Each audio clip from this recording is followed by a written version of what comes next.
এই মুহূর্তেই ওদেরকে হসপিটালাইজ না করতে পারলে হয়তো ওদের শারীরিক একটা লং টার্ম অথবা শর্ট টার্ম কমপ্লিকেশনের আশঙ্কা আমরা করতেছি। অবস্থা অবনতির দিকে যাচ্ছে, এইভাবে বেশিক্ষণ কন্টিনিউ করা আমার মনে হয় না সম্ভব ওদের পক্ষে। ওদেরকে গতকালকে থেকেই যেটা দেখতে পাচ্ছি, সাধারণত যদি আমরা অনশনে থাকি এবং যদি আমরা পানি না খাই এবং পর্যাপ্ত পরিমাণ খাবার এবং গ্লুকোজ আমার শরীরে না যায়, সেক্ষেত্রে কিছু শর্ট টার্ম এবং কিছু লং টার্ম কমপ্লিকেশনস থাকে।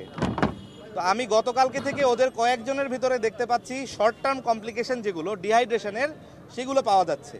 আজকে আমি ওদেরকে পরীক্ষা নিরীক্ষা করে দেখলাম কয়েকজনের অবস্থা বেশ শোচনীয়। আমি একটু ওদেরকে স্পেসিফিকলি বলবো যে মিস্টার রাশেদ এবং মিস্টার রানা, এদের দুইজনে আমি আজকে যেটা পেলাম যে ওদের ডিহাইড্রেশনের মাত্রা এতটা বেশি, শরীরে পানি শূন্যতার কারণে ব্লাড প্রেশার কমে যাচ্ছে। সাধারণত এই পানি শূন্যতাটা যদি আরও প্রোগ্রেসিভ করে তাহলে আমরা এটাকে বলেছি হাইপোভলিউমিক শক।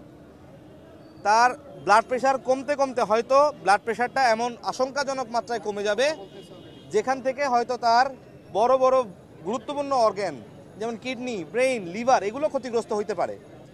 এই জন্য এই যাদের আশঙ্কাজনক অবস্থা আমি অলরেডি ওদেরকে মার্ক করে দিছি, অলরেডি সাজেশন করে দিছি, এই মুহূর্তেই ওদেরকে হাসপাতালে নিয়ে যাওয়া খুব জরুরি। ওদের এই যে অবস্থায় আমাদের এইখানে যে মেডিকেল টিম এবং মেডিকেল সাপোর্ট আছে, সেই সাপোর্টের দ্বারা ওদের চিকিৎসা এইখানে আর চালানো সম্ভব না। এই মুহূর্তেই ওদেরকে হসপিটালাইজ না করতে পারলে হয়তো ওদের শারীরিক একটা লং টার্ম অথবা শর্ট টার্ম কমপ্লিকেশনের আশঙ্কা আমরা করতেছি।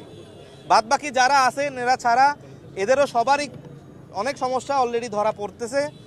ডিহাইড্রেশনের কারণে কিডনি কাজ করা কমায় দিচ্ছে, ইউরিনেশন কমায় দিচ্ছে, ওনাদের উইকনেস ধরা পড়তেছে। কেউ কেউ আগে থেকে মাইগ্রেনে আক্রান্ত, তাদের জন্য অবর্ণনীয় কষ্ট হচ্ছে। আমরা জানি মাইগ্রেনে ডিহাইড্রেশন একটা অ্যাগ্রাভেটিং ফ্যাক্টর, সূর্যের আলো, ধুলাবালি এগুলাতে তার অনেক কষ্ট হচ্ছে। এই কষ্ট সহ্য করে ওরা 5 দিন যাবত এখানে অবস্থান করতেছে। আমার মনে হয় যে ওদের শারীরিক কন্ডিশন প্রত্যেকেরই খারাপের দিকে যাচ্ছে। আমাদের এখনই আসলে ওদেরকে হসপিটালাইজ করা উচিত, একটা প্রপার হাইড্রেশনের ব্যবস্থা করা উচিত এবং প্রপার চিকিৎসা করা উচিত। আজকে ওদেরকে দেখার পরে আমি ওদেরকে যাদের যাদের প্রয়োজন ইমিডিয়েটলি হসপিটালাইজ করার জন্য আমি অনুরোধ করে দিছি। এবং যারা যারা বাকি আছে ক্লোজ মনিটরিংয়ে থাকবে। আমাদের প্রিন্সিপাল ম্যাডাম, আমাদের শ্রদ্ধেয় শিক্ষক যারা আছেন তাদের তত্ত্বাবধানে সবসময় নার্সিং স্টাফ থাকে, ডক্টর আমরা আসি এইখানে ওদেরকে দেখার জন্য। তবে ওদের অবস্থা অবনতির দিকে যাচ্ছে, এইভাবে বেশিক্ষণ কন্টিনিউ করা আমার মনে হয় না সম্ভব ওদের পক্ষে।